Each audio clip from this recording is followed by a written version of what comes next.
Guys, welcome back to the channel. It's WinterhelmGames and we're back with another reaction. This time I thought I would check out a clip from Star Trek First Contact. I really enjoyed that film. I always enjoyed Next Generation as well, but this was a great film. And it was whenever Captain Picard's getting confronted by the Borg from, what was her name? Lilly. The girl that was brought on board from Earth that time. When obviously they were at Earth, but just at the wrong time. You know, back whenever Zephyr Cochrane was getting ready to launch the warp ship. So yeah, let's have a look at this. Like and subscribe if you enjoy the content. Let's get into it. You son of a bitch. This really isn't the time. Okay, I don't know jack about the 24th century, but everybody out there thinks that staying here and fighting the Borg is suicide. They're just afraid to come in here and say it. The crew is accustomed to following my orders. They're probably accustomed to your orders making sense. None of them understand the Borg as I do. No one does. No one can. What is that supposed to mean?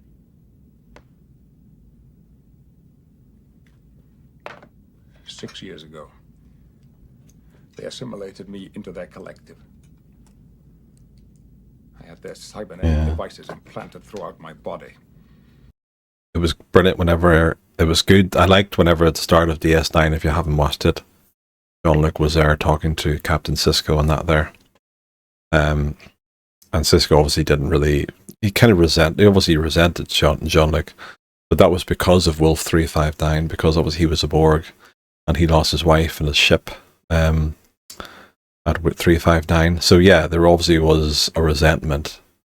I'm sure there was obviously in the back of his mind going, like, I know this man had nothing, you know, he couldn't do anything about it. He was a Borg at the time. But because he was obviously liberated and brought back, and he knows what happened in terms of what he did.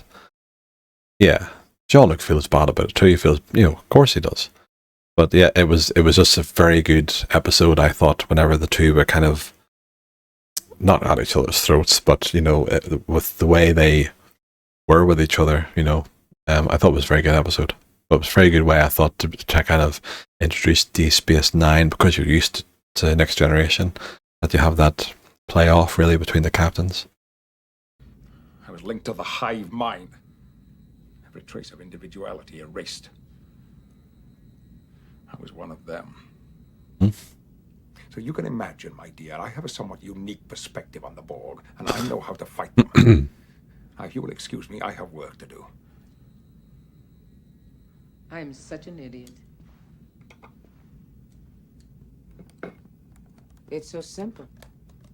The Borg hurt you, and now you're going to hurt them back. In my century, we don't succumb to revenge. We have a more evolved sensibility. Bullshit! I saw the look on your face when you shot those Borg on the holodeck.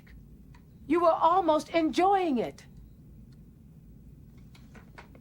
How dare you? Oh, come on, Captain. You're not the first man to get a thrill from murdering someone. I see it all the time. Get out! Or what? You killed me? Like you killed Ensign Lynch? There was no way to save him. You didn't even try. Where was your evolved sensibility then? I don't have time for this. Oh, hey, I'm sorry. I didn't mean to interrupt your little That was good. quest. Good line. Captain Ahab has to go hunt his whale. What? You do have books in the 24th century. This is not about revenge. Liar! This is about saving the future of humanity! Jean-Luc, blow up the damn ship! No! No!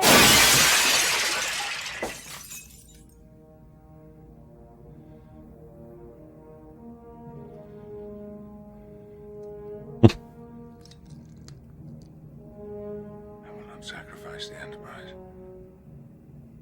We've made too many compromises already.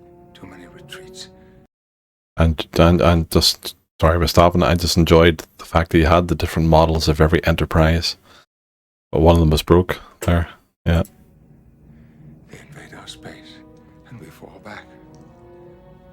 They assimilate entire worlds, and we fall back. Not again. The line must be drawn here. This far, no farther. And I will make them pay. pay for what they've done.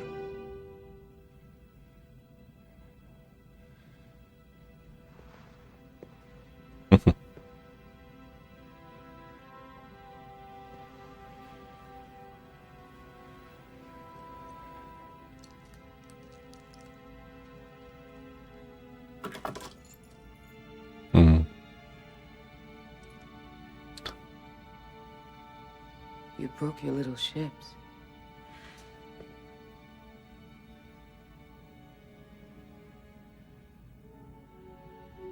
I could be wrong, but I think that was the stern section, or the section of the Enterprise D. Then that was the front part of this ship. I'm not sure what that one was. May have been Enterprise B. Too sure, or C. Probably was, because C, D, then E. Probably was then, but yeah, it's just poignant because of the fact you know what happens to Enterprise D when it kind of separates and went down. But maybe that was kind of a hats off to that, perhaps. See you around, Ahab. And he piled upon the whale's white helm the sum of all the rage and hate felt by his whole race. If his chest had been a cannon, he would have shot his heart upon it. What? Moby Dick. Moby Dick.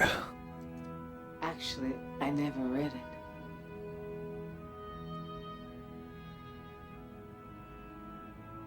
Ahab spent years hunting the white whale that crippled him. Quest for vengeance. But in the end, it destroyed him and his ship. Mm-hmm. I guess he didn't know when to quit. Yeah. You become so blinded by your own revenge of what happened that you can't see the wood for the trees, if you know what I mean. Yeah. Can't see the forest for the trees, so isn't that the saying? And you never know until it's too late. There you are. He goes onto the bridge then, is like, well, prepare to evacuate the Enterprise. Good film, I'll have to watch it again. But yeah, that'll do for now. We'll see you next week. Like and subscribe if you enjoy the content, and I'll see you in the next one. Bye.